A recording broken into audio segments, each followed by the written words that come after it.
Hello everyone, my name is KunYu Chen.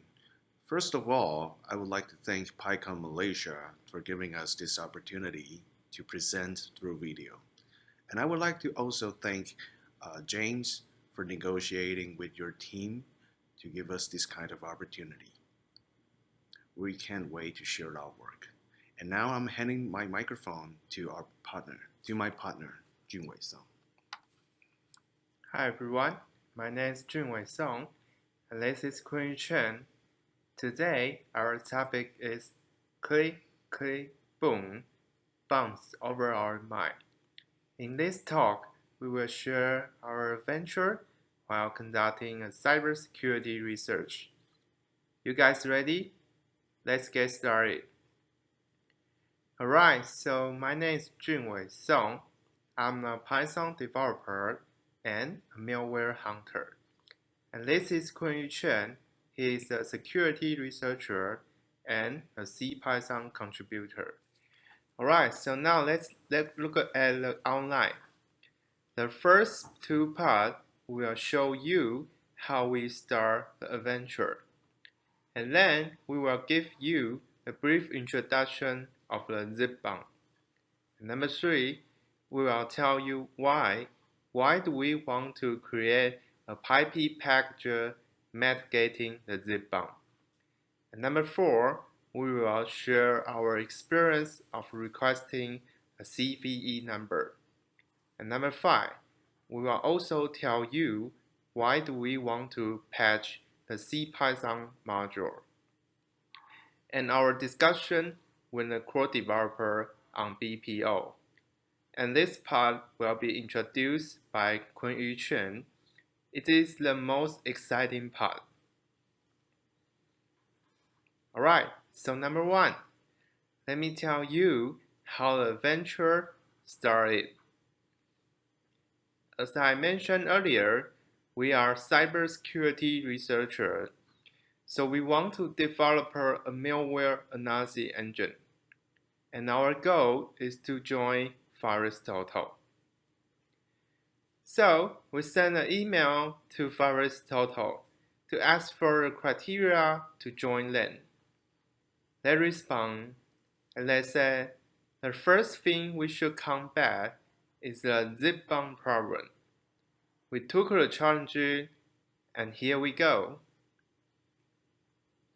Alright, so now let's talk a little bit about zip bomb. By definition, zip bomb is a file, and it is designed to crash the program or system reading it. And as you can see here, this is an equation of calculating the compression ratio.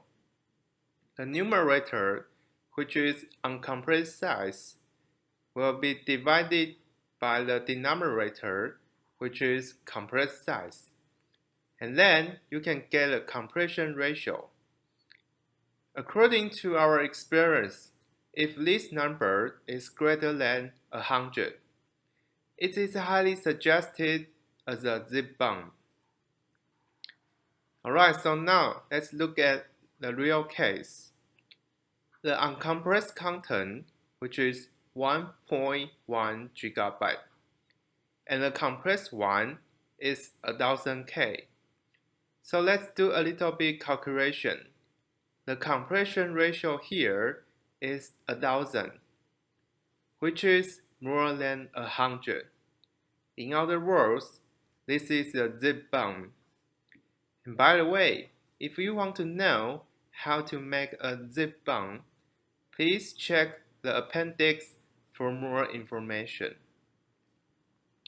Alright, since our goal is to mitigating the zip bomb problem, so we did a lot of research on the internet, but no Python package for zip bomb mitigation were found.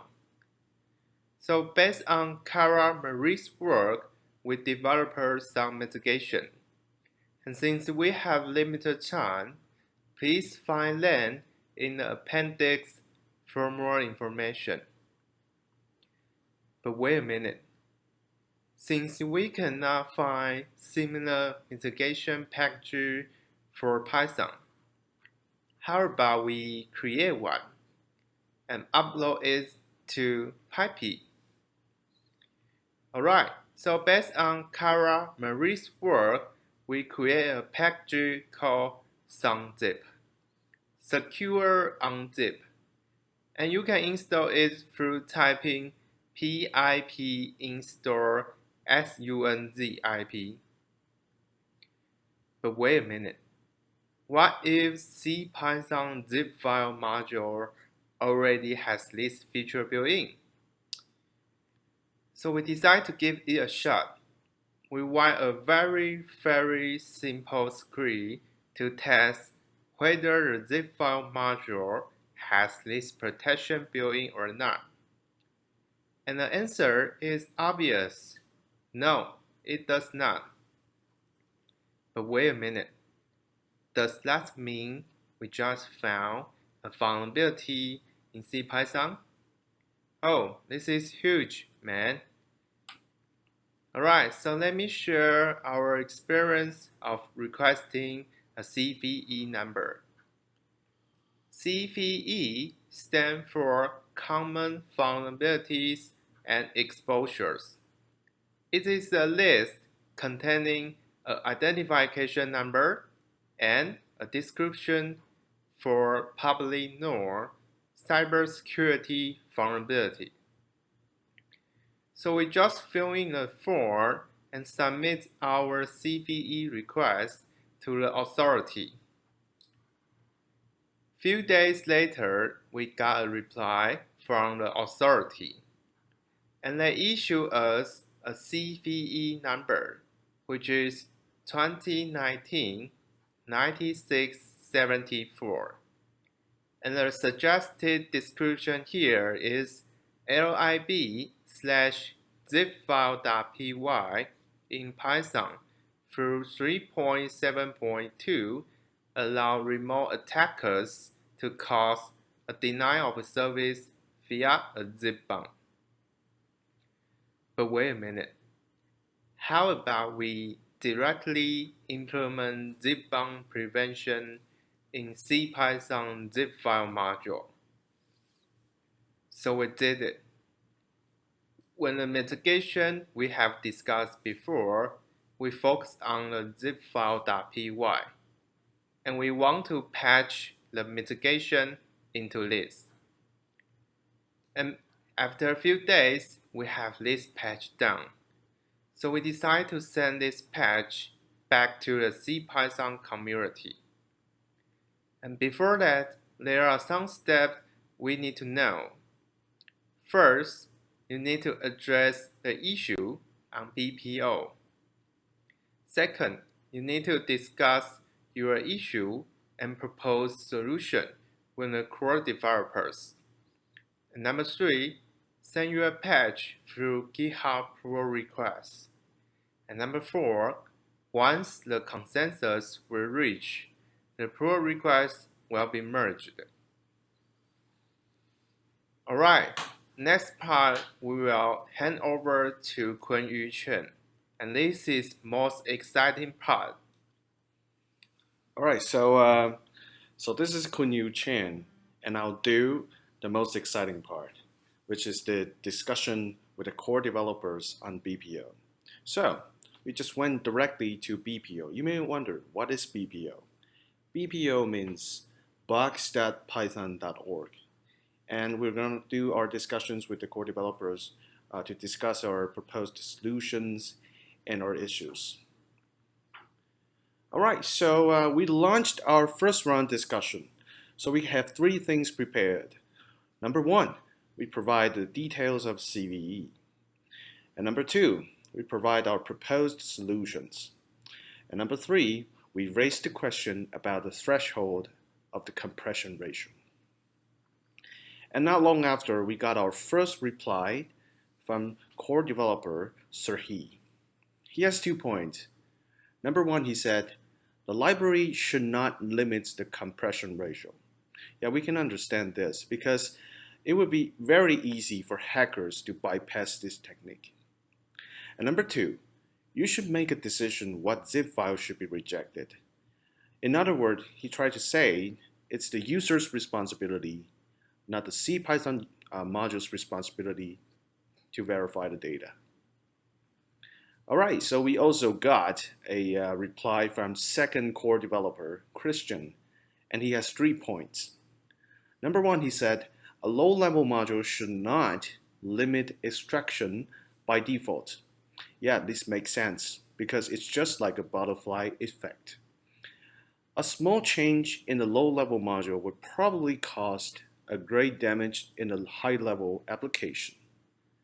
And number two, he said we can improve the documentation. Yeah, this makes a lot of sense because we can teach users what zip bomb is and teach them how to prevent this disaster happening. And number three, he said we can implement some methods that simplifies detection of zip bomb attacks. For instance, you can write some method that returns information like total counts of files, compressed size, and the uncompressed size. And then users can use this information to make their own judge.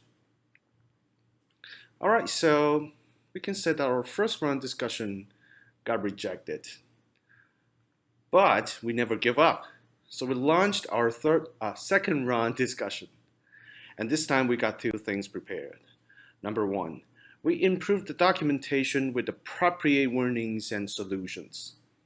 And number two, we implement methods in zip file with Christian's suggestion. And we got a reply from Serhi, core developer. He has 2 points. Number one, he is against such a trivial methods in zip file because its interface is already complicated. And number two, as for the documentation change, it would be useful to add more general notes about possible pitfalls. In other words, he disagrees with the method implementation and he agrees with the document improvements. And we also got a reply from Christian. He said, the correct approach is to always verify all data from untrusted sources. It's the 101 of application security. Well, his idea is basically the same as Serhi's idea in our first round discussion. So we can say that our second round discussion got rejected either. But we never give up. We launched our third round discussion. And this time, we know our consensus were improving the zip file documentation. So we list the compression pitfalls according to Serhi's suggestion, and we also add some of our ideas in it. So we directly sent a patch to the CPython repository on GitHub. And not long after, we got our first approval from the author of famous Python package, Celery, and his ID is AUVIPY. And we also got another approval from the other core developer. Her ID is CSA Bella. She also helped us to request review from Christian and Serhi. We have another good news. This is the 4th core developer. Serhi, Christian, CSA Bella, and Victor Stinner. This is the 4th core developer to interact with us. We just found out that he had a website documents security issues in Python, and our zip bomb issue is collected in this site. So you can visit this site to check more information about other security issues in Python.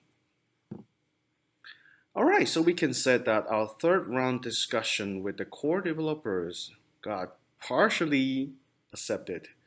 But we know that core developers are very busy, so we're still waiting for their final approval. But wait a minute. What if we can summarize all our findings, adventures, techniques, experiences, and share it to PyCon Malaysia? Well, thank you. We had a lot of fun, and thank you for having us, and we can share our ideas to you. Thank you. But what we really want to share we have three things that we really want to share. Number one, you have to be bold. Sometimes, if you want something to happen, all you have to do is just ask for it. For instance, we directly send our request to the CV authority, MITRE. Number two, we directly launched our discussions with the core developers on BPO.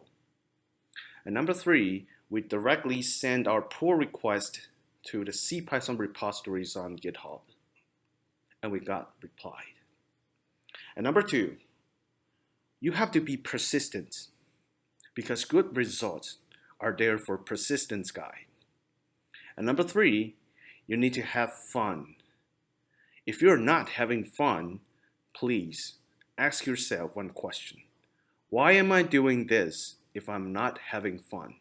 You have to remind yourself the ultimate goal is to have fun. All right. Despite we had a lot of fun, we actually made a mistake. Guys, look at here, please. This is really important.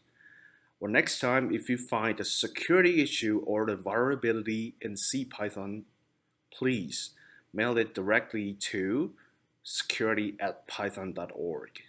Do not post it on BPO because BPO is a public platform that everyone can read, and you don't know what the hackers would do with the information you provide. All right, that's the end of our presentation. You got any question? Thank you.